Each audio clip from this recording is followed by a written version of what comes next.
Hello, My name's Josh, my name's Krishna. and we're friends. Best friends. We got kids, and this is our story from the beginning. Take it away. Awesome. So, I was on the computer looking at some profiles of some men, and your profile popped up. It's like, oh, interesting. Permaculture. Oh, because I'd already. Just wait. Why are we telling this story? Because you do not want to do what we did. Before we met each other. Really? Yeah. Wouldn't you do it different now? You don't want to do exactly the same thing, do you? Well, it's quite fun. I Would mean, you I do it met exactly- you. Anyway, No, you never do it exactly the same. Freaking learn and grow from it. so this is then how we just happened to do it this time. Uh-huh. And this is just sharing, because sharing is Caring. So we can learn from other people so we don't have to go through the same shitty journey, basically. yeah. Do it smarter. Do So it many people are wiser. going to like trauma healing coaches, narcissistic comeback coaches, so much stuff. Hundreds of thousands of dollars court case, millions of dollar court cases for deciding or doing this the wrong way, or doing this in a way that is not very intentional, smart. Yep. Clear. Yeah, and I mean, I guess the intention, if the intention is to go through court and do all that, then by all means follow the way that I did it the first time around, because that was perfecto. If you want to go through a nice, long, drawn out, Cool to see your kids. the end of the relationship is just as long as the relationship type thing, and even longer. So, so yeah, don't do what we did. So. But there's probably some things that you might be able to learn from this. And we would also want to hear what you did, because sharing is caring. And if we can do it, share this, record this. You know, we can give this to our kids too, right? Like, as a community, next generation kids, I'm talking everyone. How people meet and then the results of that is important. It really dictates then the next generation and how these next kids are going to be on the earth. So how we are in couples, and to the extent of which we can kind of live out how we see raising our kids fully, means that we need to have a partner that's aligned to that vision of how we see raising our kids. It's somewhat. So there's a flow and effect is what I'm trying to say. Definitely. Dominoes. Yeah. So it's a good place to start because it's the start, and it's a fucking important. Journey. It's important for understanding the journey and how you can then achieve. So whether you're single, how are you looking, and what kind of mechanisms. So I have like a business entrepreneurial background, and so recruiting and teaming up with people, collaboration is somewhat, important, and being able to communicate, and we do that kind of intentionally. So then in like your private life and how you live your private life can also be very intentionally. I would say like a social entrepreneur, that I really care about the impact of the businesses that or the projects that I'm involved in, and it's about enjoying the process, learning together, collaborating, using resources in a way that is really energy efficient, that maximizes them, that values life, that values kind of people, the environment, and this balance between it all. Like I love being kind of the urban homesteading lifestyle that we have and the history that we have, being in the field ecologist and understanding the connections between the different plant life and soil life of animals, and all the different stuff going on in nature, understanding all the different elements, water cycles, and how things kind of flow, and wind and rain, and how everything's kind of piecing together. Have a real deep interest in understanding the connection between different elements and how one thing impacts on another thing, and what's the outcomes of that. And so, as a field ecologist and understanding how nature works, I also have then a deep interest and a training in human ecology and how humans work and how our minds work and how we think in perception and nutrition and what makes for a healthy, natural human being, natural in the sense of kind of evolutionary steps of how us as humans interact with our environment. So looking at relationships and what's important for me, I come at it from that kind of perspective, and so that's my background that I'm going to be sharing. So that's a little quick rundown of that, and Kushna can share about herself. So my journey was more with dancing, teaching dancing, studying occupational therapy, and I guess coming from a family that have been, I guess, entrepreneurs or have had their own businesses and managed their own businesses.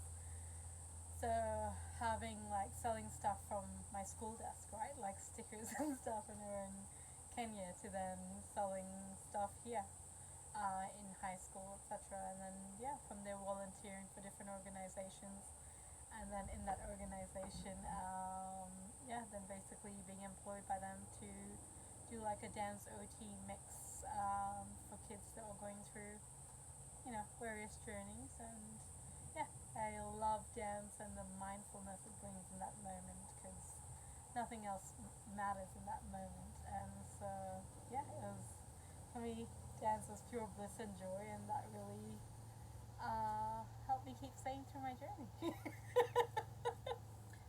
So then we were looking for something quite unique in a partner. Mm-hmm. And so how did you approach that? What were you looking for? Well, because then after that, I was then introduced to, like, through my journey, then went into like, the mindset stuff with Tony Robbins, and then permaculture for third world countries, etc. So then that helped change my direction of what I was looking for in.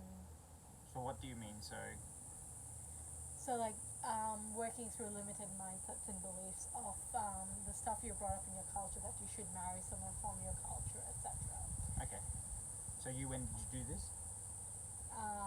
So that was 11 years ago.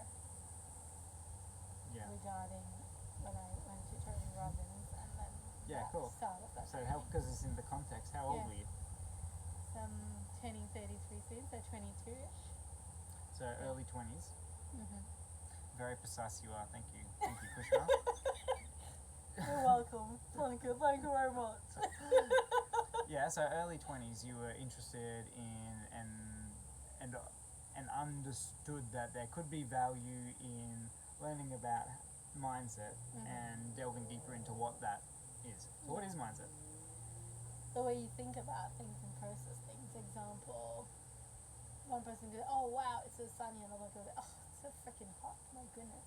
Right, so it's your perception of moments and the way you frame things in your mind. Like, you could be a pessimist about everything, optimist, or a realist and see things as they are.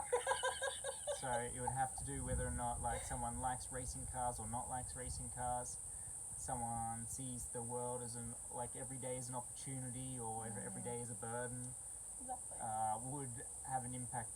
Mindset would have an impact on this. Definitely. And then mindset being the words and the attention, where we pay our attention, and what words we use to describe our reality, or in how we communicate for our reality. And I guess this is where the impact of other people in our lives is so important, being social beings.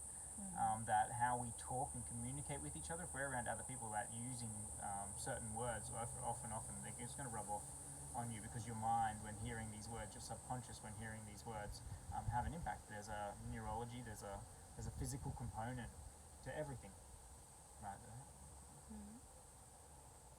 Yeah.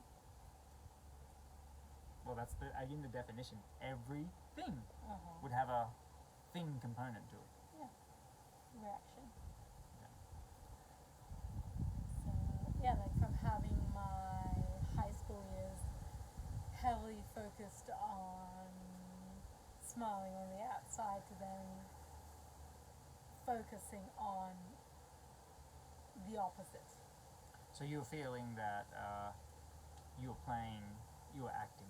Yeah, like I had You're to not being act genuine happy with for yourself. the people around me to not get stressed about what I was actually feeling internally. Okay. So you were living a lie. Yeah, essentially, yeah. Well, or you were acting a game. Life was Yeah. a show, an act.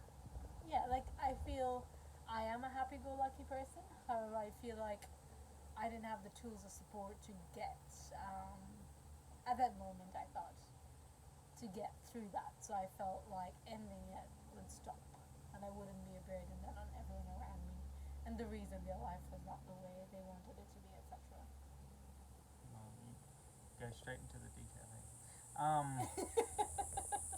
So yeah, so you had a traumatic teenage years.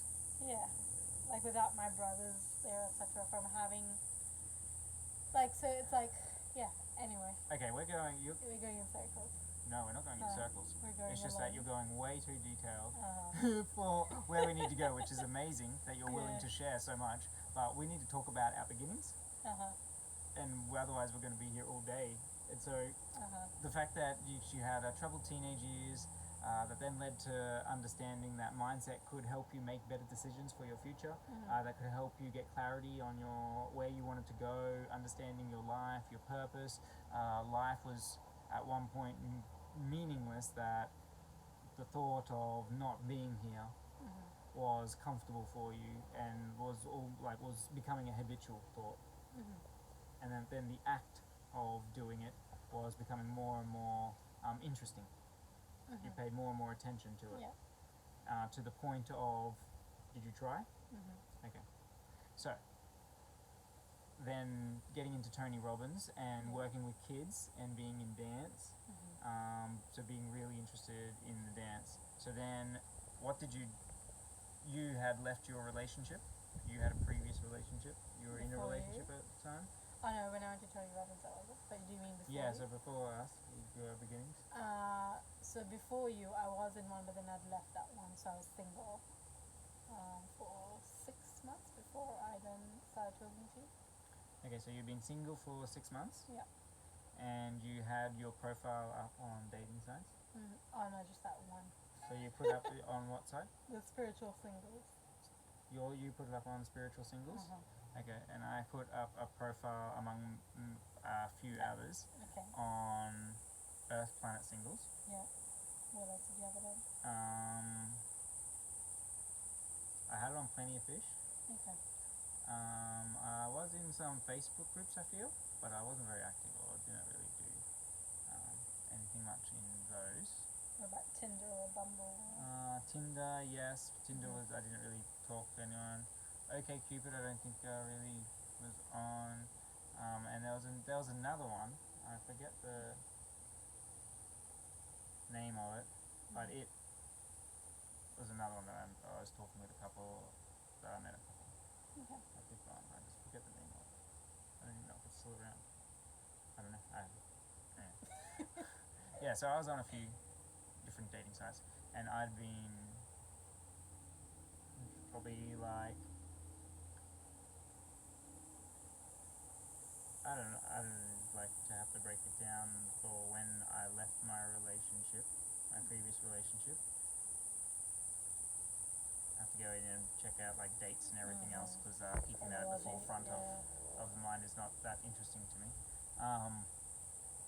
But like I feel like maybe like a year or so, maybe within a year, it was very easy to get over my ex, and it was very, like, my relationship with my ex was already over. Like, you already try, as much as you can. So once that decision is kind of made, it's very clear, and it's kind of was a relief for me.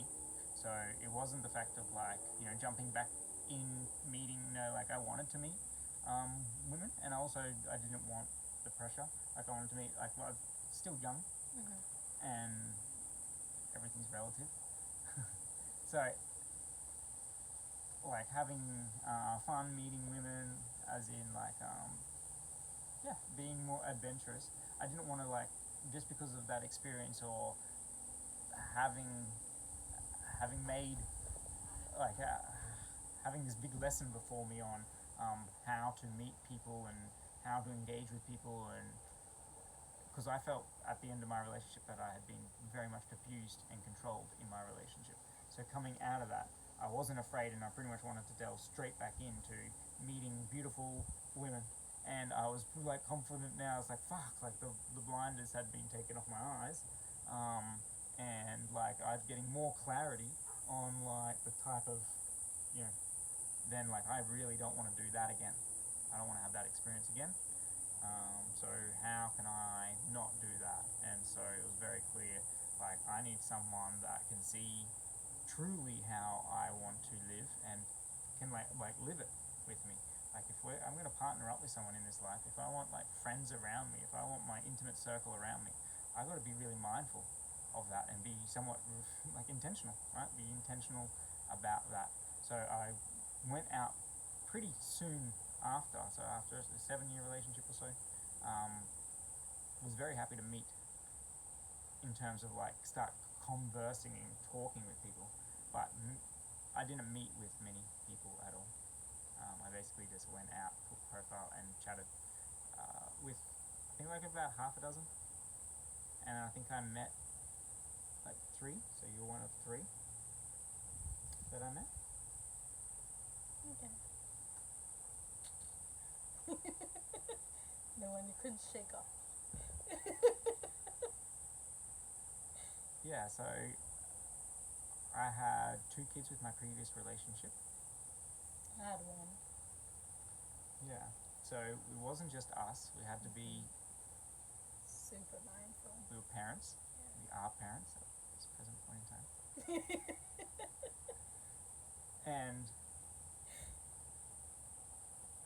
so I needed someone who I love nature. I love that ecology and everything else, like that entrepreneurial, that being able to live my own life.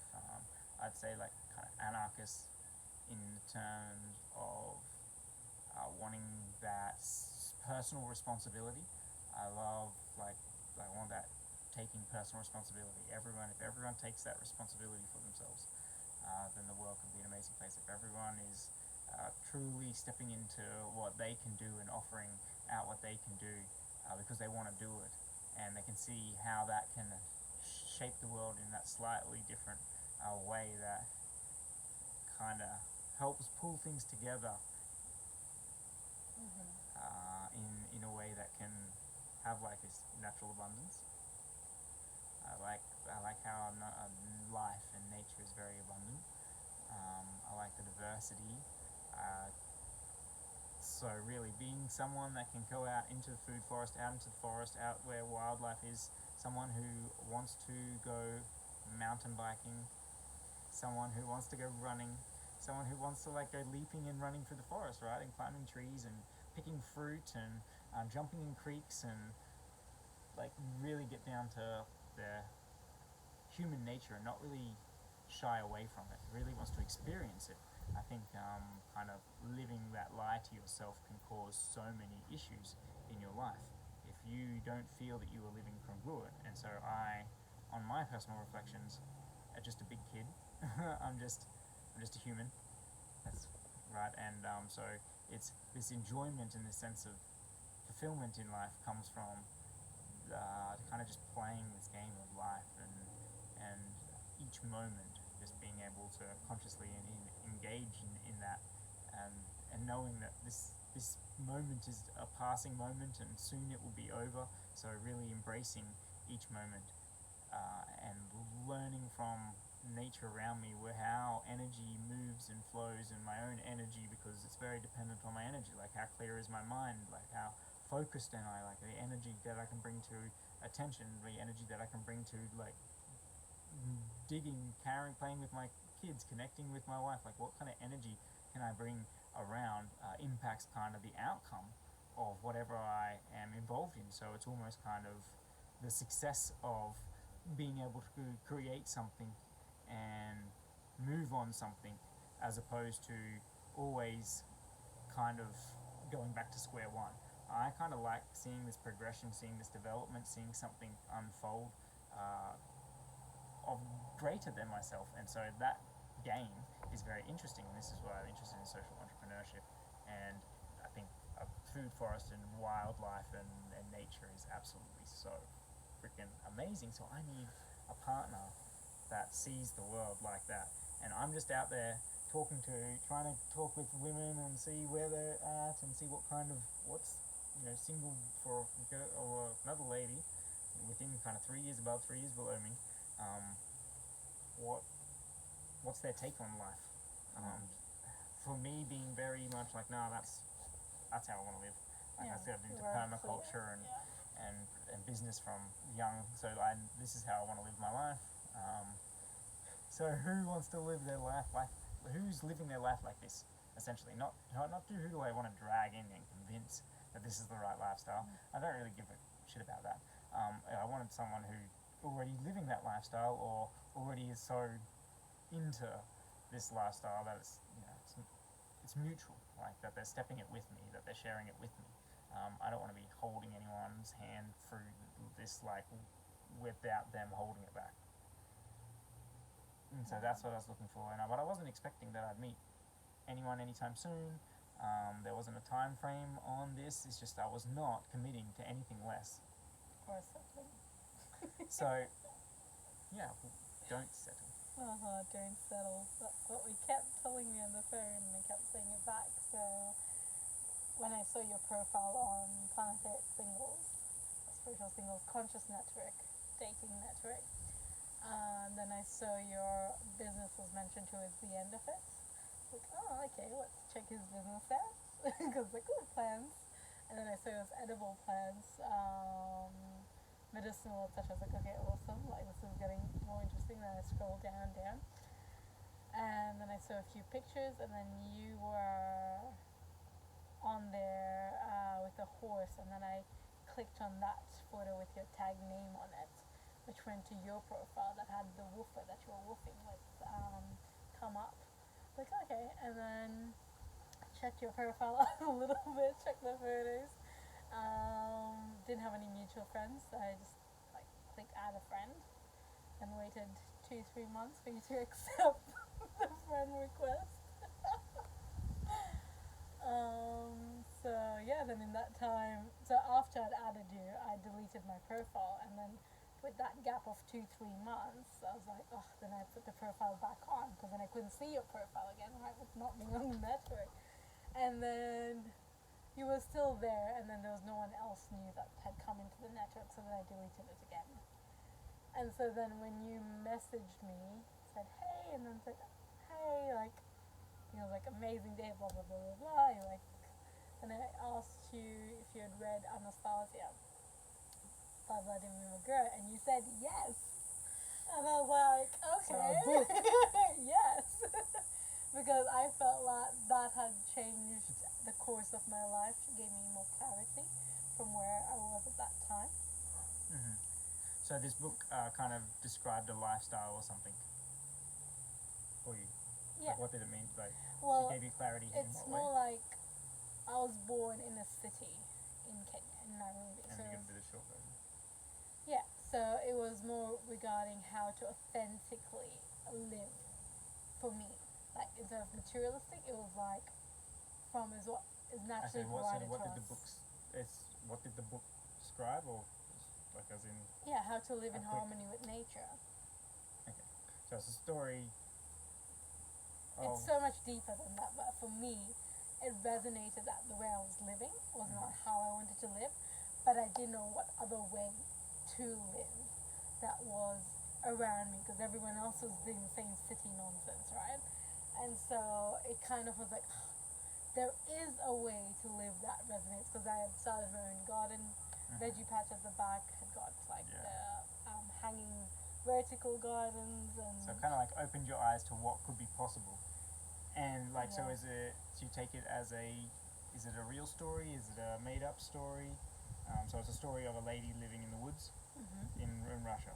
Yeah. And so real, made up? Doesn't matter. Either way, it's amazing. You make up your mind if you decide to read it too. So So Anastasia.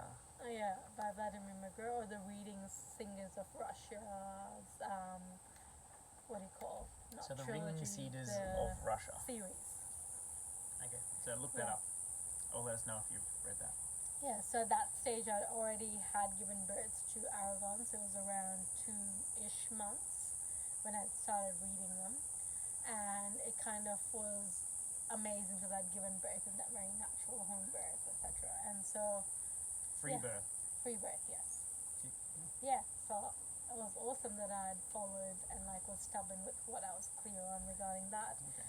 And then as I thought about what sort of values do I want to impart on this beautiful human being that's now part of my life, right? Okay. Because I never wanted to be a mom because I'm like, I don't want to be a mom. These people are crazy. So first and foremost, we both got clear on the lifestyle that we wanted to live. Mhm. And what that then meant, as parents as well, like Yeah. living congruent and true to ourselves. That for me is a big part of it. How do I live true to how I see the world and the values? When I see something is important, like how do I take action on that? How do I respond to that? I'm not here to be passive. I'm not here to have this passive life where life just happens to me. I'm here to engage and partake and have that experience Yeah. of life. I have all that time to be passive when I'm dead. Mhm. Yeah, and parenting is amazing because they're like your life coaches, right? And you have to live your best freaking life. Otherwise, you're just giving them scraps. So for me, it's like, okay, he needs to learn how to harvest water, build his own home using bamboo or hempcrete or whatever other materials, mud huts for, it doesn't matter. Like, so food, shelter, and water. So I was like, okay, the way I'm living and where I'm living is not going to help. Or like we can start where we are, but we need to think of a plan to get out of the city and work with more land or play with more land, etc. So sent a friend's request. Yep, sent a friend request. Took So you months we started to- chatting on Facebook Messenger. Yes. And then from there, you asked me for a video call. So we had a quick video call. How long did that last for? Do you remember? Probably 15-20 because you had sketchy network in the beginning, so it was a little bit off. So altogether, maybe half an hour. Yep. Okay. So we had about a half an hour conversation. Yeah. Aragon was there. Aragon is your son. Yeah. My sons were not present No. at that call. And what did we do on that call? Basically, I just laughed and smiled. It was just good to see each other's face. And So for half an hour, you just laughed and No, smiled. in the beginning, while you're getting your connection issues.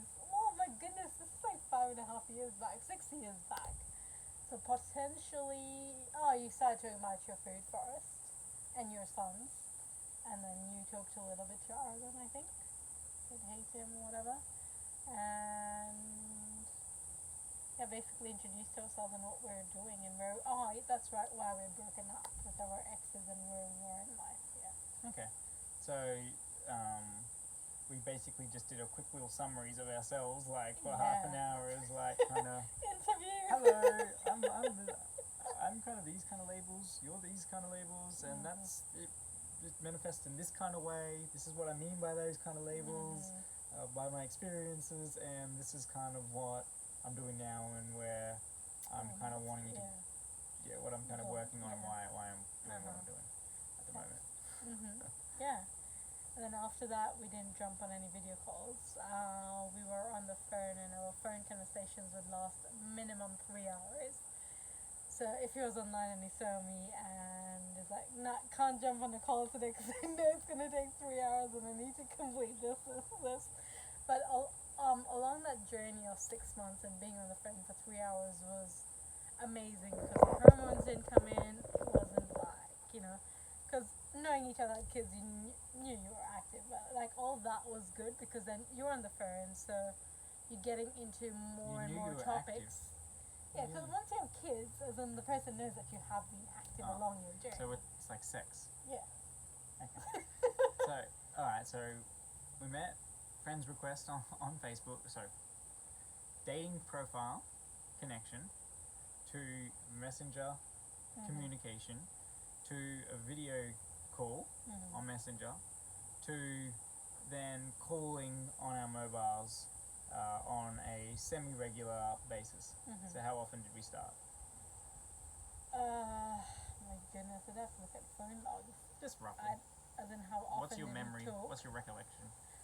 Well, on Messenger we'd message each other like every 3-4 days, and then as it came closer to time to seeing you, possibly more. But I don't know, maybe like once a fortnight, definitely, and then once a week, and then when you found out, I then told you that I was starting to maybe like I was dating a friend. And then we stopped talking for a couple of weeks, and that basically didn't work out. So so at the beginning, Mhm. we started talking maybe on a weekly basis, and we were texting like maybe every 3 or 4 days between each other. Mhm. Yeah. Okay, so we'd have, you know, a couple of text conversations a week, and we'd have like kind of one voice conversation a week. Mhm. And this lasted Depending for on the your first schedule, kind of yeah. month, but depending on my schedule, I was working. I was very like I got to do tasks. I have certain things and priorities Mhm. with my separation going on and my like raising my boys, running my business. That essentially it's got to fit in with that. Mhm. Yeah. And if it doesn't fit in with that, then the answer was sorry, no, can't do it, Mhm. can't chat, can't communicate. Yeah. Sorry, no messages today. Mhm. Yeah, because I'd see you online on Facebook, right? I was like, freaking reply! Why don't you reply? I can see your green freaking accent of life there, dude. And then after meeting you and getting into your lifestyle, I know why. My goodness. Busy man.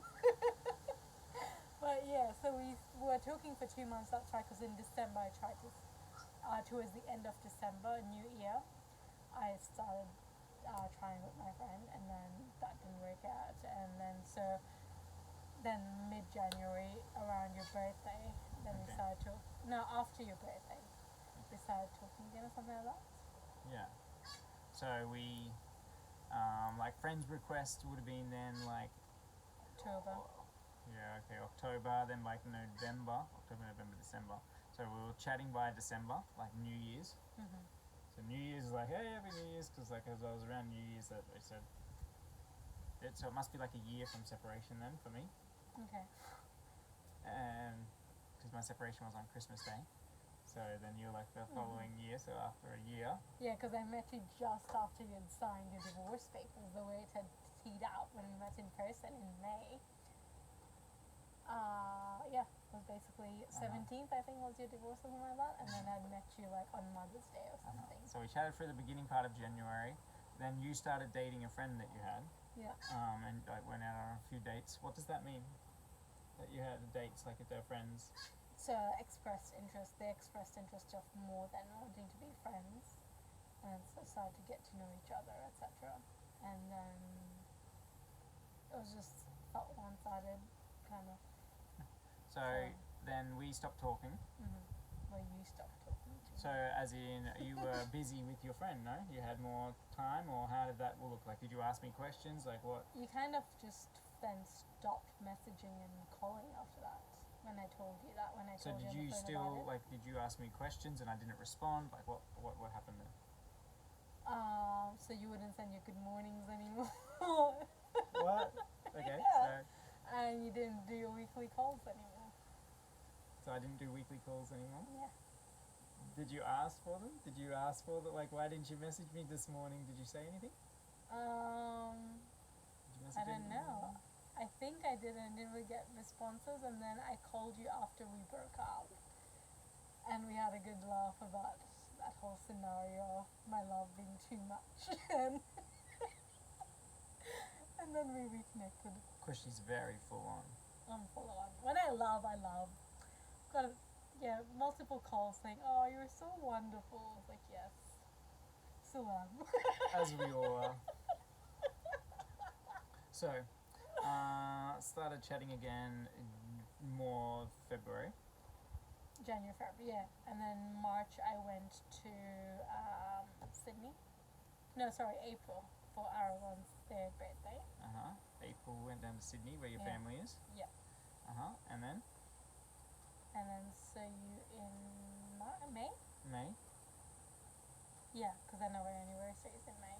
Mm-hmm. So I think 14 to 17, somewhere there, because 14 I think is Mother's Day, and then 17 was your divorce or something, or the other way around. Anyway, and then we met, and So we've been chatting on the phone, Yeah. and when you were down in Sydney, by that stage, how often were we chatting? we watch like every 3-ish nights, because then I was So coming our to text, see you. our text conversations have essentially turned into voice conversations. So Yeah. we were chatting about 2 times a week, and we were having chats of like 2 to 3 hours. Yeah, but it was more still like just friends. You didn't really express any interest of wanting to be more, etc. Like we were still just friends, getting to know each other. Well, I wasn't so clear on like your intentions. Being because you're just like I get a lot of friends requests on Facebook. And it 'cause doesn't you didn't mean see that my people profile, yeah. doesn't mean that people want to like date me or that they're interested in like Yeah. having like a close friendship with me or anything. Like it's a weird like in this day and age like we may meet people and become friends, but it's almost like headhunting friends online. Yeah, because people don't communicate clearly why they're actually communicating. It's more like you just fall into it and then you keep doing it.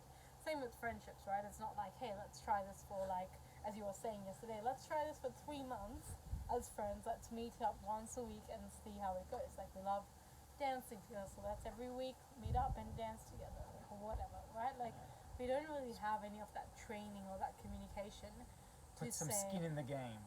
yeah, Like you have to show your level of commitment up yeah. front. Well, Otherwise, you don't. It's not exactly. worth it. If you're flaky from the get go, then Yeah. sorry, you're not the type of person that is going to be beneficial for like what I'm doing. We're not going to get along as Yeah. well as like someone else that's going to be more like you. And I'm sorry, I'm using. Who knows what these words mean to you? Yeah. Well, also like with the rejection, like we talked about how guys have more experience with it, right? You also see videos of women getting rejected. It's like what? Because we haven't really been taught the rejection game. Because like it's guys asking girls out and etc. Well, actually, in high school I had asked the guy out that I did like, and I thought he liked me. Right, so I did, because for me it's like I rather know than years later regretting not asking, was my mind frame. So you use subtle cues. You said like, "I love you," Yeah. but then like this is at the end of calling. It's like we've been talking for 3 hours, Yeah. and it's like, "Oh, I love you." It's like yeah, like it's been really fun having that really good conversation. Like it's nice to just be able to, like it's good that someone is happy to be vulnerable and talk through things and explain things and share their insight, share their reflections, be a little bit more open about this instead of like kind of pushing it away, not wanting to talk about it. Don't go there. I don't remember that. Why do you keep asking me this? Like just kind of just letting it go wherever it goes and being happy to respond and engage with wherever it ever goes. And we went straight to the big subjects. Kind of like, how do you want to live? What kind of future do you want? How are you raising your kid? How are you looking after your body? Like, what's the role of exercise? Like, how physical are you? Do you like intercourse? What foods? So I was pescatarian, is it? So I eat seafood and vegetables and fruits and nuts and all the rest of it. That's what my diet was. Krishna was vegan, vegan diet at the time. So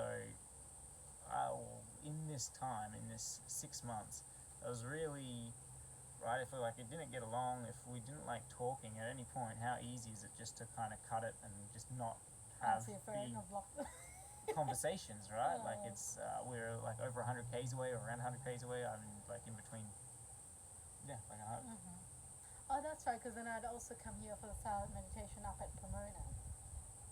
And you were right here, but because we're not allowed over phones at the thing, I didn't message or say like, hey, I'm right here if you want to come. You knew I was there, but like, I told you I was going to Pomona, so I wouldn't be talking to you for 10 days. But as in like, you are like, oh yeah, cool, then you should drop in or anything, or did you? I don't know. And I was potentially going on a trip down near your Gold way, Coast when I so was living there, but but you were going with a friend, and when I said, oh, then drop in, you were like, no, like it's my friend driving, so I don't want to put him out of the way. So I was like, oh, okay, maybe it's just friends. Like it's like so I didn't go out of my way at all to like run into her, and I had to drive to him. Actually, my ex had to drive me too. So we organised a catch up, and my parents are unique, and your parents are unique, and thank you very Everyone's much, parents. And so they were gone on a 2 holiday, weeks. and this is perfect for Kushna to come and to get to know me, to meet me. So this was the go. Hey, Kushi, come up and Prance away. visit. Yeah. So you come up With Aragon. with your son, and your ex is driving you, and you get dropped off, and then And you were wonderful just with giving us that time and space. Like you took our bags up to the room, but like gave me and my ex that time and the child and etc. So you're really wonderful with that. Which was like, oh, he's so sweet. He's so understanding and caring. And then we were tired that night after like the drive up, etc. And then so me and Aragon had a early night. Then the next day we were in the food forest together. We cooked lunch together, cooked dinner together. You helped me sleep train Aragon. so you started to get good night's sleep now, And and you started to be around nature, in like the Yeah. food forest that have been growing, food forest that we're in now. yeah, which was amazing to see something in person like come to life, right? Like, and the vision, etc. Because when we dropped off, it dropped off at the front, and that food forest wouldn't get done. Anyway, so then spending a week together and just flowing with it and not really, like just seeing how it goes, right? And then because your sons were coming over, we had a conversation about, and also with my son around, being mindful with each other and not like how we were introducing each other and what. So we're just friends, and we came and we were friends, but what happened? Like, so we were Oh, that's sharing, right. we were Yeah. sharing, like we were doing things together, like cooking, living, like sharing in our lives. So Kushi would help me in doing some plants in the nursery, right? And she would Customer play service, with Aragon around. So in that week, kind of, we really experienced and helped each other to still get our tasks that we needed to get done. You were doing some input on computer and I was writing a book at things, that time. Yeah. And he was really beautiful in giving me that space to get what I wanted to get done, and supporting with the nursery, also with the customers, the payments, the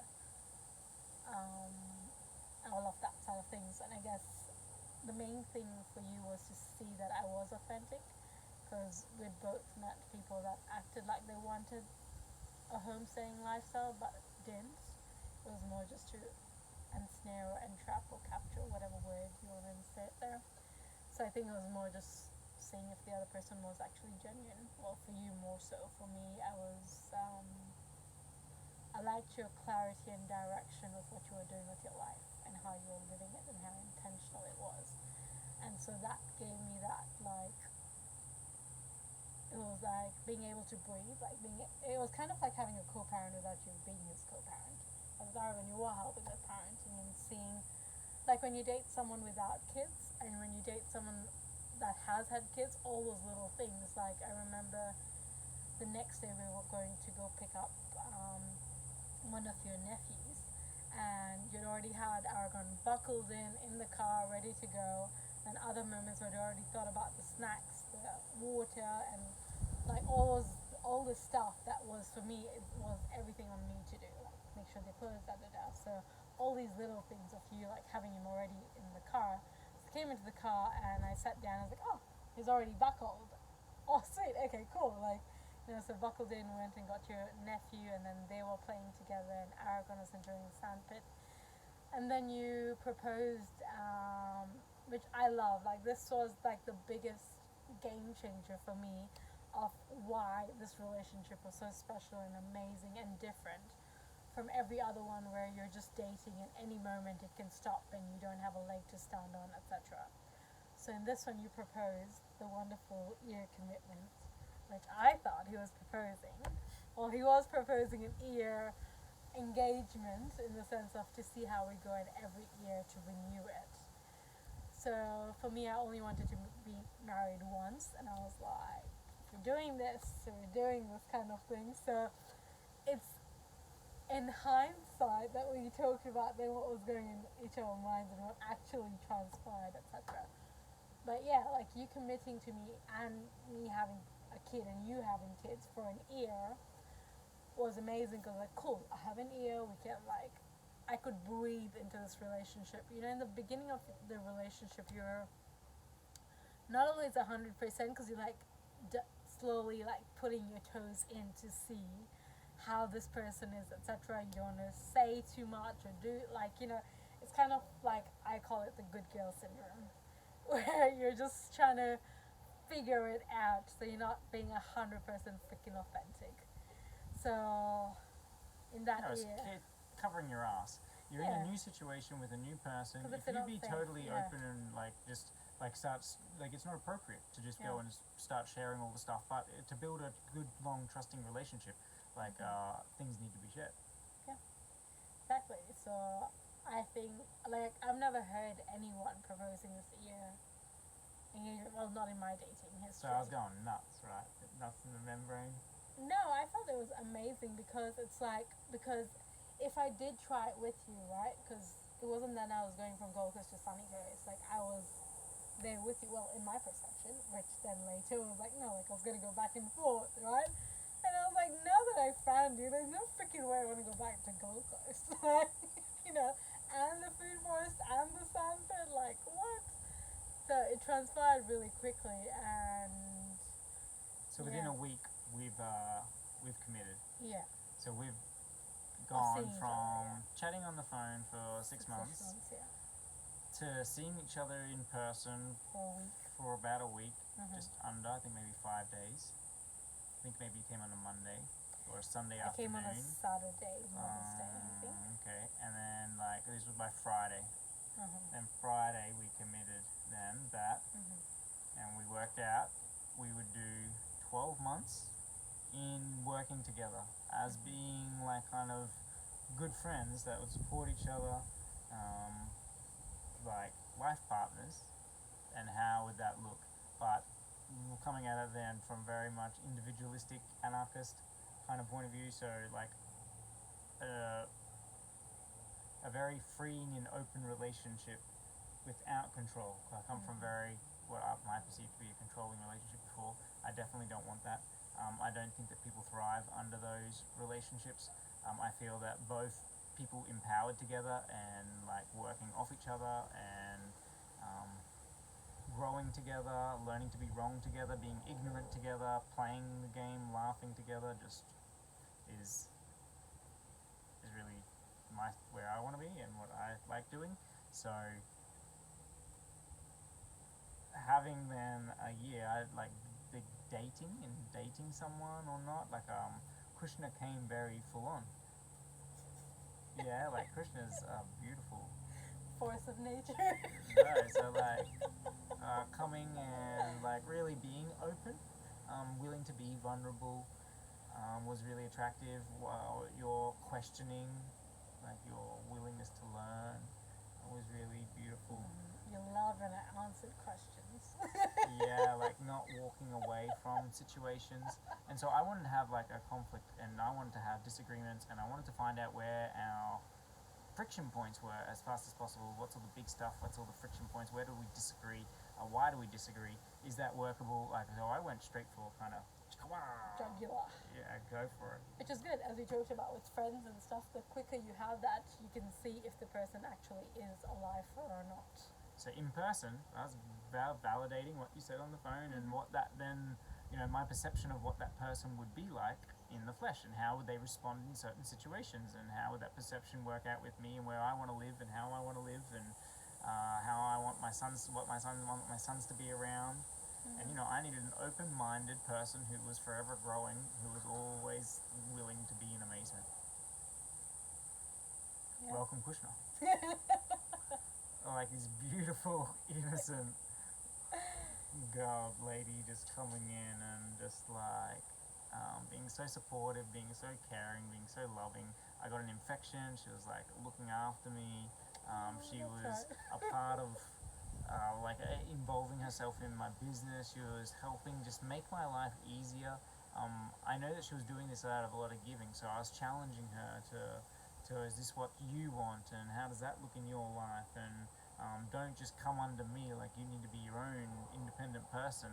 And so by the end of the week, I saw this real genuine, like I thought that I saw that you were genuine and that you were being honest with me about you really did want to live a life near wildlife and in nature, and you really did want to raise our kids to be really strong, empowered individuals, and that whatever that is, what we know now can change, and that you wanted to have that conversation with me, and that you were happy to learn with me, and that we all cock up and do things that once we know better, like we obviously do better. So looking back is never a fair judgment of what you would do now on the back. So being able to say, hey, for 12 months, just in how we did in this week, is this genuinely you?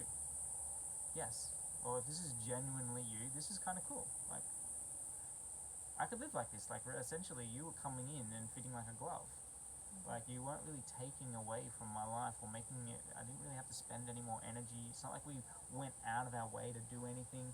Like, we were talking out in the cool evening, like gardening. We were getting things done that were important and enjoying that experience together. We were cooking together. We were parenting together. We were being creative together, and going for walks together, and just, it wasn't difficult. It wasn't a stretch. I didn't have to change my habits. Yeah, I stopped eating fish. Yeah, did change. Both of you were pescatarians. Both of you didn't stop eating because it's me and you and then ex, right? Like when I met you guys were pescatarian.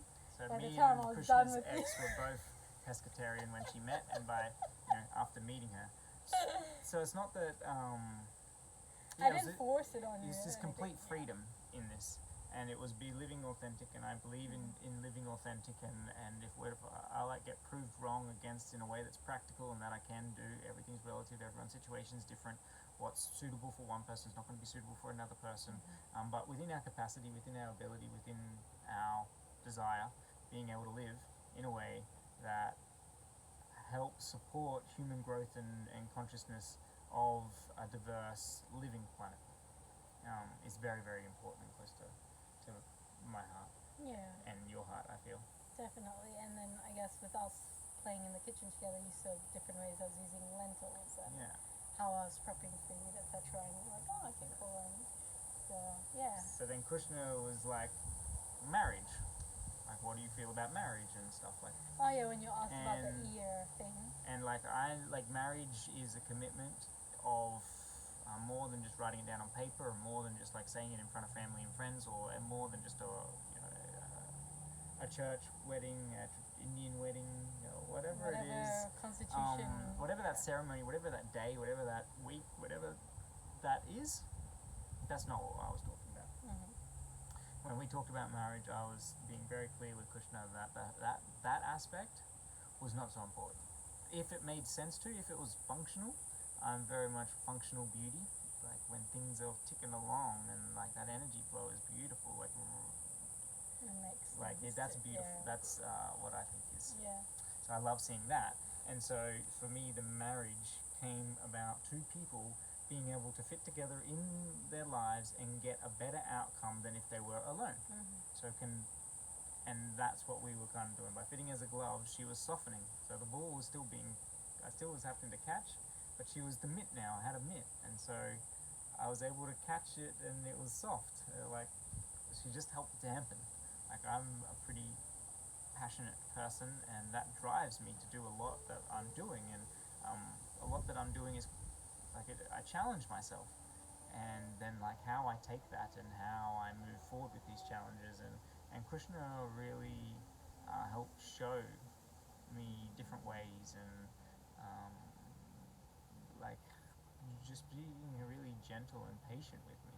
I feel like I loved how patient she was with me, letting me express, letting me explain things and then also taking the time to explain to me and to express to me, that was really.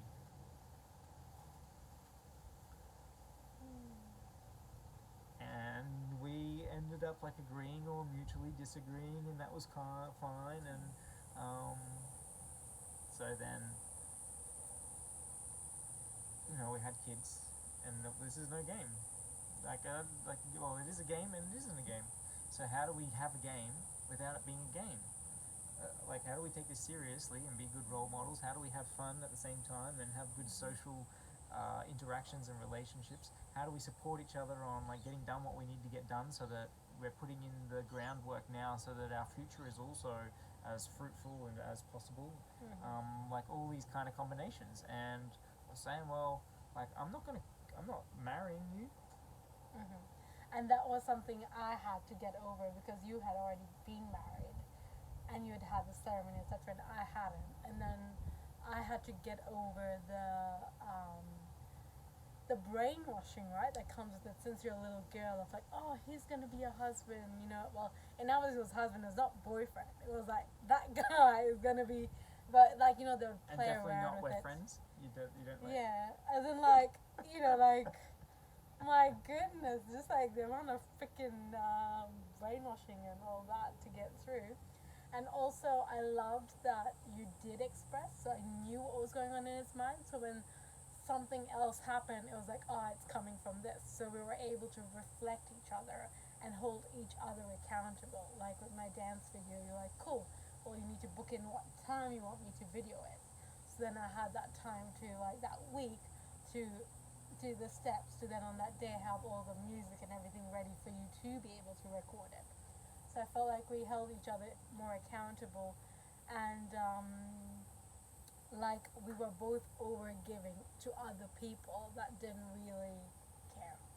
So you were putting other people's things and land and other, community, etc., in front of your own health, and you taking care of yourself, because it was coming out. Same with me, with the relationships I had back at the coast and stuff. It was me giving, but it wasn't returned.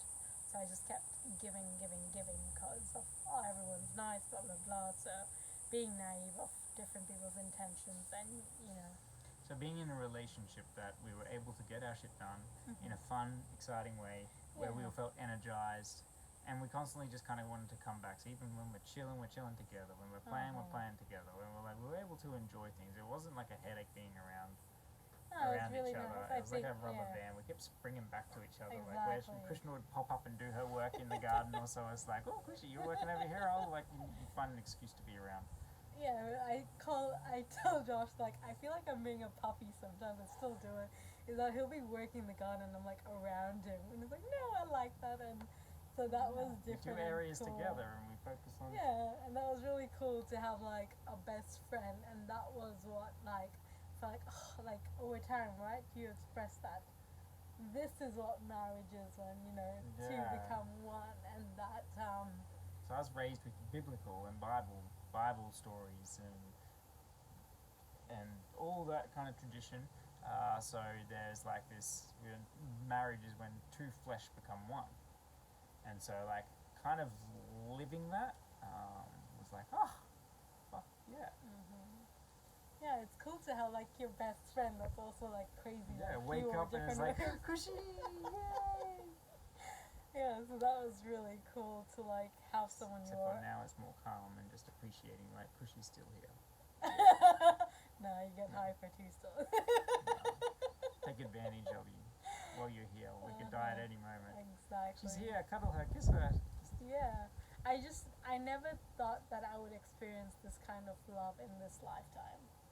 And so for me, it was a very humbling experience to experience such a positive relationship. I remember growing up, you'd see a few, but you didn't know what was happening behind closed doors. Going back home and finding out that, that relationship, actually, that guy was this, or this girl was this, or, that they weren't being authentic to the outside world. And then I remember seeing a couple when I did my laughter yoga training in Bangalore, and seeing how they interacted with each other like friends, and this like they were in their 50s or something like that, and just like giggling like little kids with each other and stuff. And I had that image in my mind, and I feel that's why, like when I committed, I committed. Like if you're in a relationship with me, you knew like you're in a relationship with me. I'd be mindful, like I knew your birthday, etc., etc. This is what we call full on. Right, like the commitment, and you know what? Like I felt that commitment was really beautiful. That's exactly what I wanted to, because in that commitment, in that kind of like it was that loyalty to each other, to, and I think this is you know we talked about this, is that I'm committing to loving you as unconditionally as I can. That's what I'm committing to. I'm committing to being a friend with you, which means when we disagree, I still want to treat you with respect as an individual that can make your own opinions. But it also means, as a friend, when you want to do something that I don't agree with, I don't have to, for my own integrity, follow you just blindly. So the commitment was that I will respect your ability to make your own decisions and make your own choices in life. I will help you as much as I possibly can to make sure that your base needs are not a burden and stress for you. So shelter, food, water, which means basically housing and how food, I will as much as possible, no matter what I do in my life, I want to make sure that I'm not taking away your ability to be able to comfortably do these base things. So the commitment was to respect and to treat you as who you were without me imparting on that. To be honest with you, that this is honestly the life that I wanted to live, so I'm going to be taking step forwards in this. If I don't do this to hold me up, these are what I hold to be true. I want to have an open, honest relationship with you. When I'm not doing that, pull me up, stop me, question me if that's not makes sense. Like I want someone that is going to hold me accountable. If I say that I'm being honest and you think that I'm not being honest, like you got to say it. And like the Yeah, and I feel like over time you help build that up, because I was very much a good girl syndrome. Like I was happy to take feedback on how I should grow, but I wouldn't point out how someone else should grow. Like I was very much passive and not wanting to step on any toes, etc. And so over time with you, and like also like me not seeing my worth of how much I was giving in friendships and relationships and stuff.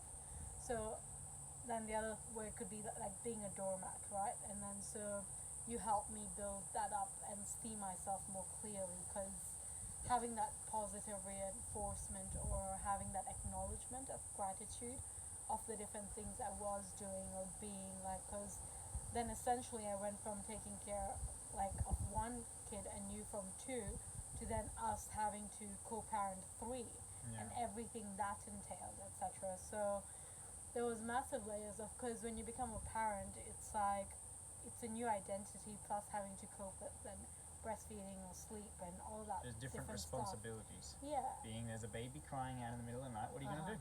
Are you just going to ignore it and go back to bed? Are you going to put earmuffs in or whatever else? Or are you going to get up out of bed with a cold, hot, whatever else, whether you have you sleeping and you're going to attend to it, and how are you going to attend to it? So parenting adds a whole lot of responsibilities, your ability to respond to any situation. It gives you a lot of these situations where now you have more choice. So it's like an overload of choice now as a parent. Yeah. What are you going to do? Yeah, they're asking this. What are you going to feed? This, that. Exactly. So there's how many books like are instead of there just looking parenting? after one, now there's lots of choice around it. So like mentally, there is, and this is why getting into that good habits and getting into that lifestyle is like necessity. If you have to consciously kind of drive absolutely everything, you're going to go nuts. And the more kids, the more you need that. Like the more that you have those patterns that are accentuating that abundance in your lifestyle, whatever that lifestyle be. More it becomes important. Exactly. So we committed to 12 months because we felt that it was accentuating and that we were being honest with each other and that we could commit and that loyalty and love grows over time.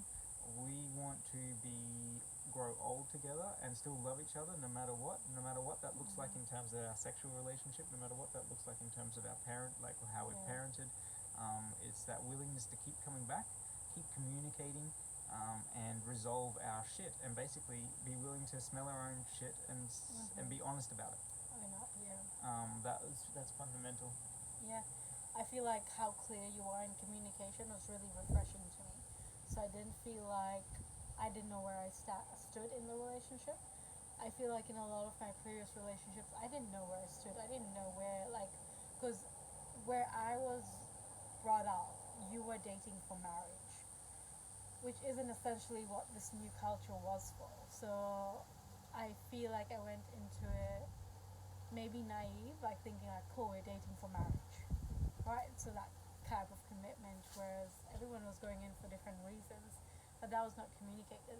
Like, so with you having that clarity, also on the phone we talked about parenting, what style, and also that I did want one more, and if he was okay with that, because some profiles said like yes, maybe, no, definitely not, etc., or can't have kids. So that was another thing, that you are open to having one more. You wanted to complete, no. So that was like, ah, cool, because after having an amazing break with Aragon, I was like always like, I want one more. And yeah, after that I was like, yeah, I'm good. So we have a child together. Yes. Tick. Yes. Little cutie. So then a year commitment at the end of the year. So we kind of met like you're saying on that Saturday. Sorry, on the Friday we did like a little talk to each other, where we held each other's hand, and we kind of held each other's hand. Yes, but we did it kind of like this. Near the rosemary. And we did it just out in the garden, and this was out at night time. And we looked into each other's eyes, and we committed to each other and said, I commit to being like genuine with you. I commit to being like a friend to you, to being like, to loving you in an unconditional way that accepts you for who you are and doesn't put me and my shit on you, that owns my own shit, and that helps support you in this journey to make it so that it is not so much of a struggle, in terms of your base needs, so that you can better reach for the stars. And so my commitment to you is to give you that as a friend. And we committed. And Krishna committed. And you said the same thing. Yeah, I commit to And we like said- loving you more every year. And then we said that in 12 months, we're going to come back and we're going to see and evaluate what we did and how that felt, and whether or not this commitment worked for us, and what did we feel, and did we want to commit again for another 12 months. 12 months. So the commitment was only then I made it smaller, Yeah. made it bite-sized, digestible, I made it real. So we experienced what it was like to be friends and talk to each other. We then experienced what it was like to live around each other and to experience that daily interaction instead of now being on the phone. What is it like to see each other in person? What is it like to actually feel each other? And then what is it like to actually have those struggles? What is it like to get upset with each other? What is it like to disagree? What is it like to be angry around each other? How do we express that? What is our tics? How does all that happen?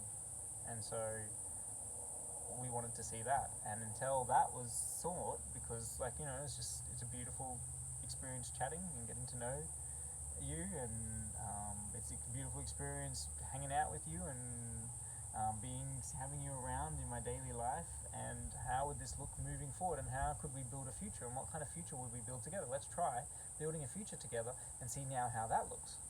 And so we were able to then test that and see how that looks. And so we did that for the year, and then after the year it wasn't anything formal after that year. I think we were just on the bed and going, oh shit, like it's our anniversary kind of thing. No, we did it again that year. The year after that we did. So we went out into the garden again. We were at the place we were living at that time then, and did it there. So we went outside. Yeah.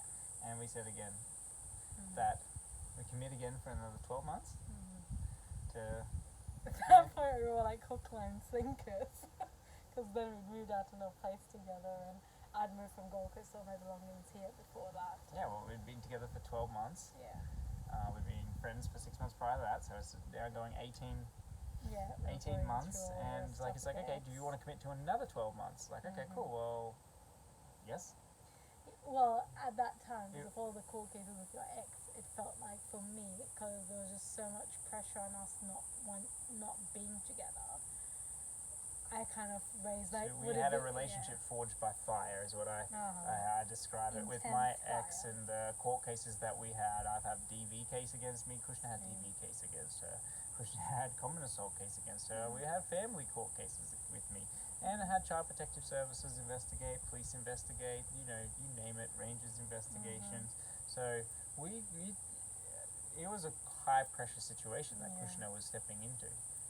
So the stress of it all, that's the first time I experienced like panic attacks and stuff. So for me it was more like, would it be easier for you if I'm not in your life with the kids, etc. And so that moment came up because my mentality was that shit is going wrong because of me, and you helped me then through that to see that you high pressure situations, if you didn't act right, then you wouldn't be able to see your kids for months. You wouldn't. Yeah, there's lots of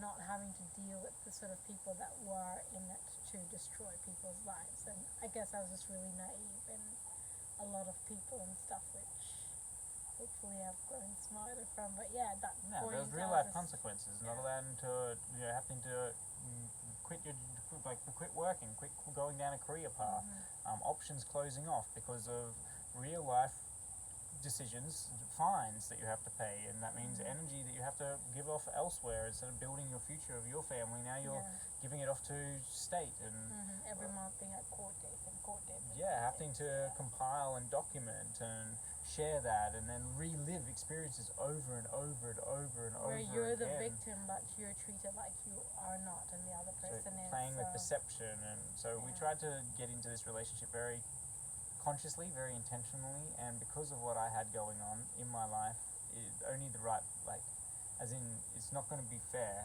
Someone needs to understand who I am and my situation. Otherwise, there are so many things with where I was that would say, run the fuck away, get out. Yeah, I think I was naive with it because I'd never been to court ever before. And never had experienced this sort. It just didn't make sense to me why a parent would keep a child away from another parent when there was no abuse regarding the kids or stuff involved. So for me, it didn't make sense basically. And so because it didn't make sense, and there wasn't that much support around really, because with the forging of fire there was lots of other shit going on. So we're already somewhat isolated in terms of I guess most people, right? Who here has a strong, network of half a dozen people or so that you can just at any moment know that they've got your back no matter what. You're unwell or you can't have food. There's no issue about not having no food or any shelter or anything like that, because you've got half a dozen people that at any moment they've got your back. Who has that in their lives? Do you have that in your life? Let me know. Yeah, right. That would have been freaking awesome. So we kept snapping back to each other because we kept supporting each other just absolutely fundamentally in our own human growth, in the stuff that was going on. Yes, it's difficult. And I expressed early on that my attitude in this life is that it's short, it's going to be over, and to bring it. Whatever happens, happens. I'm going to enjoy what is before me, because I can't, be nitpicking and go, I don't want this, I don't want that. Oh no, you know what? If I went that, then I'd go insane. These situations were before me. It was now up to me to decide what I wanted to do with that. And unless I was in a deciding power, I would feel powerless. I'd feel hopeless. I would be going down a rabbit hole of why me? Questioning all this kind of stuff. So I was like, no, fuck that. I'm going to come out there so shining, I'm as in terms of my own ability, my own self-worth. I'm not going to let other people dictate that on me. I'm going to figure that shit out for myself. You know what? I'm going to grow up and I'm going to own it for myself and see what this life has to offer for myself. What am I going to do at my deathbed, whinging about my past of what I didn't do or whatever. I was like, fuck that. I'm going to live my life, and I'm going to enjoy absolutely every single moment, and I'm going to be happy when I die. And that really helped me, because through that process I felt really down and kind of relapsed or got back into those thoughts of what my life and blaming myself and my life for what was happening. And so you having that mindset and connecting with me that hey, I felt that way too, and showing me that I was not the one causing this and putting it right, it was someone else. And So and they had a choice how to behave, and so all of that helped me be change my programming to it's not always my fault. It's not me. That's constantly like Yeah. So all that really. So I was helps. able to really coach Yeah, Kushna like you have and changed help my mindset a lot. her see, and she was able to also coach me and help me and share what she had learned and her reflections. So together we were really able to grow at a lot faster pace, and we had someone to kind of bounce off with. Yes, I let my anger out and my passion out, or like these highs out, and same like right, like in humans we let this humanity come, but it's how we deal with that. It's how we let that shape our lives, and it's how we put that on our identities. And I'm kind of blank each moment. I just want to I want to be able to just act on it. I don't. But what I did in the past was then. Every moment is a new opportunity for me to make a decision and to choose where I want to go, what I want to flow, whether I want. I love that you just kept coming back with that softness and love. Example, like before it take us days or a week if we had a misunderstanding to come back, because I was holding It on. can feel like that, but really, it could take a day, or As in over 2 days time, or so. now it's taken like a couple of hours or minutes, because then we're both like, that so was. So it felt like a week or so, but we've never been apart. Like we had disagreements or something else, just to be able to go away, get that emotion, and because when you get angry, you get dumb. I don't know about you guys and girls, but like when I get kind of angry about something. You get kind of dumb. Stupid. So I like to kind of, I don't mind being angry. I just want to do that by myself. If I'm going to be dumb, if I'm going to be stupid, I'm better off doing it by myself, where I can only kind of, if I'm going to kick a log and hurt myself, and that's for me, that's my consequence, and that really reinforces, okay, well, how much do you really want to go into this, or do you want to change? It's kind of like my wake up doorbell, ding dong, go answer that one. Oh, I got an option here, I can change. I can either keep being angry or I can not. So, stubbing your toe or doing something like that by yourself, where you can go, oh, just wait, what the fuck do I really want to do here?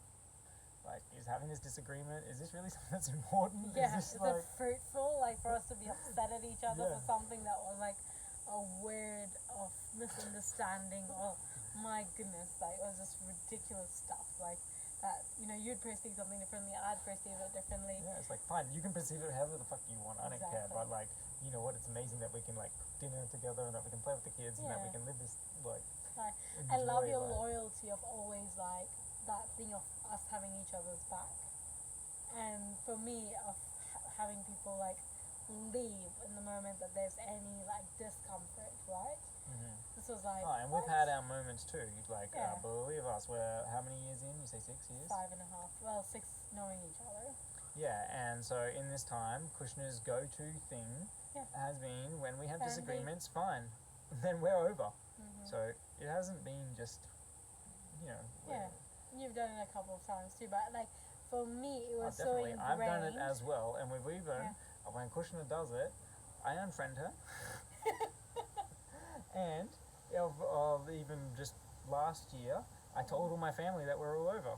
And I did a video too on TikTok to say that my wife left me because she kept doing it, and I kept telling her, this is not a habit that I really want. I don't really want a relationship with a habit that every single time that we have a disagreement, your first thing is like, we're over then. This relationship's over.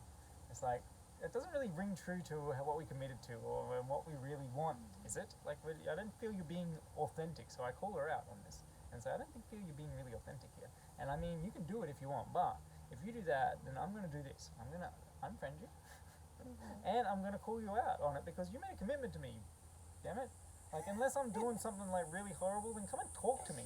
Come and share that with me, and let me figure it out, and let me see if I can like adapt and change, and let me see if I agree with you, and like have that conversation. But to then just want to leave.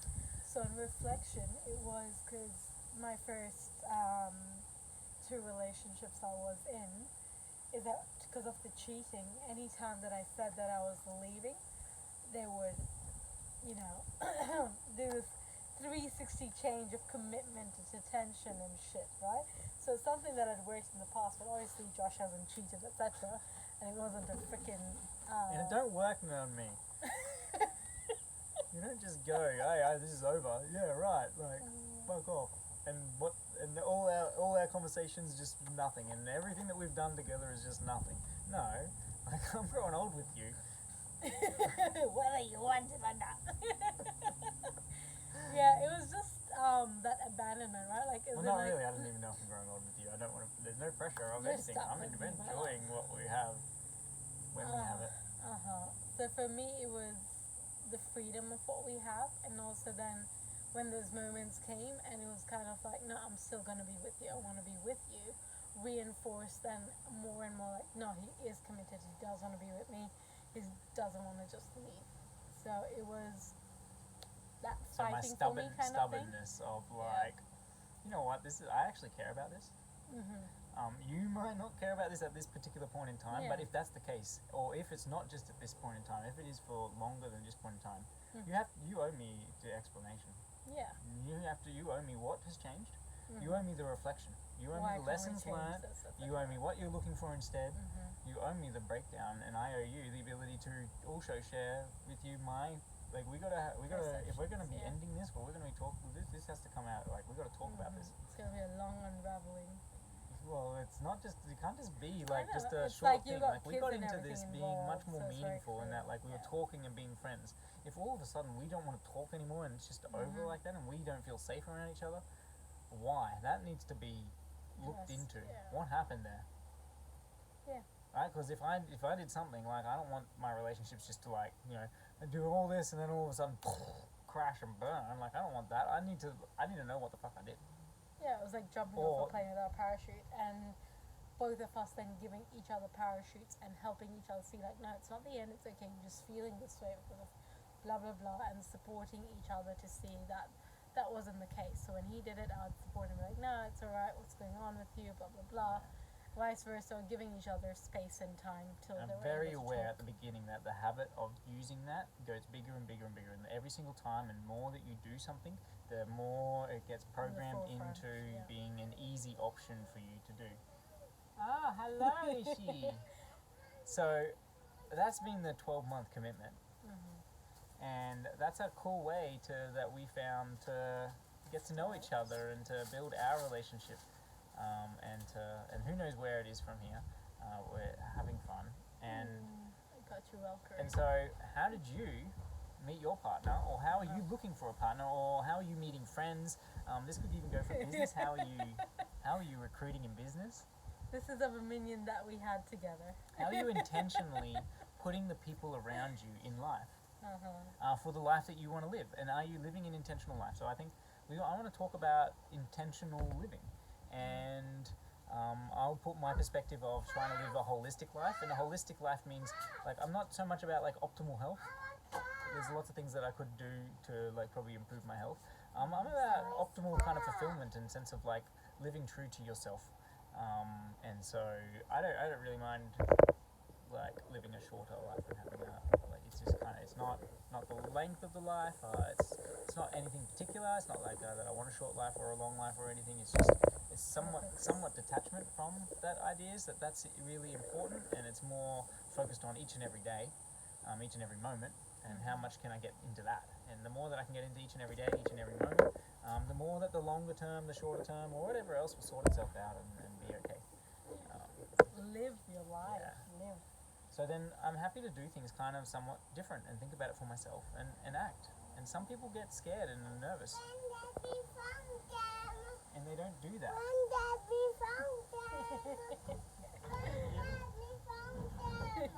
We'll go there and we'll tell him. So then doing these propositions and saying these kind of things, was this a shock for you how this all worked? Like looking back at it, like how many people actually meet like this? How many people start their relationships with this kind of intention? So share. How many people do you think like in the population, and how many people is it that their relationships are built on a thing of loyalty, trust, communication, support, like a yield? And I want to talk more about like permaculture and how permaculture might be able to assist with like the principles and how you can kind of look and mindset and framing, and how you can act in confidence to build relationships around you that build the life of your dreams. How do you design your life? You can design your life. there's a bit of mental magic in there. I'm not lying. You can have the absolute amazing, the best life that you ever want, that you could ever imagine, Yeah. and it's got nothing to do with being a millionaire. There's a little bit of mental magic in there. Yeah. But everyone can do it. Almost. The Commitments. majority of people can do it. And so if you're someone who is not living fulfilled, if you're not feeling that the people around you are supporting you in a way that builds the life that you want to live, you're here for a very short time. Death is just there. At any point in time, this is going to be over for you. So what are you doing? This is your time to act. There will be no other time to act. Act now, act consistent. Okay. So take action. Don't settle. When we were getting to know each other, when we were on the phone and we were talking about single life and being single and what we're looking for and how we're going about things, one thing that constantly kept coming up was don't settle, don't settle, don't settle. So to live naturally abundant, you have to understand that abundance comes from saying no to most things and letting that easy flow come, and knowing what to say yes to, and knowing how to present that and knowing how to frame it. So Krishna came at me when I have controlling people around, where I was leaving and dealing with controlling situations, where I had to, or where I felt and I put into where I have commitments to other things that she had to come into, and still, like in terms of what I was able to get this beautiful, loving, supportive partner. Even though the situation, if you're looking at it from any other point of view, who the hell would want to step willfully into that? Or I got this beautiful lady that I find incredibly attractive that come into my life and stay in my life, even though I was from the outside almost in the pits of hell. And so it doesn't matter where you are, it doesn't matter what you're going through now, the right person for you, the right people for you around you, you can also have. If you put some intention behind it, if you take the action, then you can have an amazing support network around you. You can live a life with an intentional community around you, a micro community that supports you, that encourages you. Whether that's just one partner in this life, how amazing would that be to be able to have one partner in life that just gets you? That you don't even have to explain yourself because they know you already. And not only that, is that even if they know you, is that they step back and still let you just unfold. They don't hold you to what they know. They let you flower, they let you blossom. You can have that too. You need to understand that your life is worth so much more than settling. Settling for anything. Don't settle. Take action. Change what you need to change. Focus on what you can change. And take that small, tiny, consistent little step each and every day to go and get what you deserve. You deserve to live a fulfilled, happy life. Not a happy life, a fulfilled life. A life of meaning. And that meaning is in that ability to respond. This situation is before you right now. You can't change what is before you right now. But what you can change is everything that happens then. By me acting now, I have a direct impact on everything that comes through. That is then to come. You do too. So what you choose to do and who you choose to be around you is important. So if you need help on any of this kind of shit, if you want to have intentional relationships, if you want to have an intentional life where you can live the life of your dreams, then you've got to take action. I got to take action. This is just a reminder for me. I got to take action. You do what you want to do. But this is how we start. I'm Josh. I'm Kushi or Krishna. And this was our beginnings. Yeah. And this is our story. 12-month commitment. Can you commit to someone for 12 months or 3 months? Hey, start it where you can, hey? Yeah. When you're starting something new, building something new, doing something new, slow, small steps. Like sustainable. It gives such a strong foundation, right? Like those 12 months are the foundation of the house that we grew. So, how'd you meet? What do you think about 12-month commitment in building? How do you think about observing people and actually trying out things in a way that is open and that might not work out like that, and you know what, I'm cool with that. It could, at the end of 12 months, if it doesn't really work out, and being able to just go away and like not have an ill will, like I don't want you ill, I want you to still thrive and be an amazing person in of yourself, like whatever that looks like for you. Yeah. If you feel that you're doing the best for yourself, then like of course I want you to feel like you were doing it. Yeah. Like I'm not here to like just be a pushover and be an enabler of anything. Like I'm here to like question, are you like, you know, are you living the life that you want to live? Are you, and if not, why not? Like your life should be good, you should be, and so if that's not the case, then what's going on? And if you can't answer these questions and talk to me about these kind of questions, we're not really going to get along.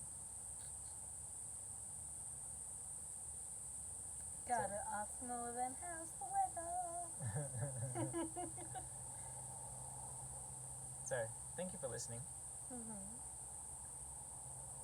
Hope you had fun coming along this journey with us, or learned a few things, or nothing at all. Just sharing. There's nothing to learn here. Yeah. You go off and you be and do you, and we'll do us, but we're just documenting and sharing. So, peace. Have fun. Talk to you next time. Bye.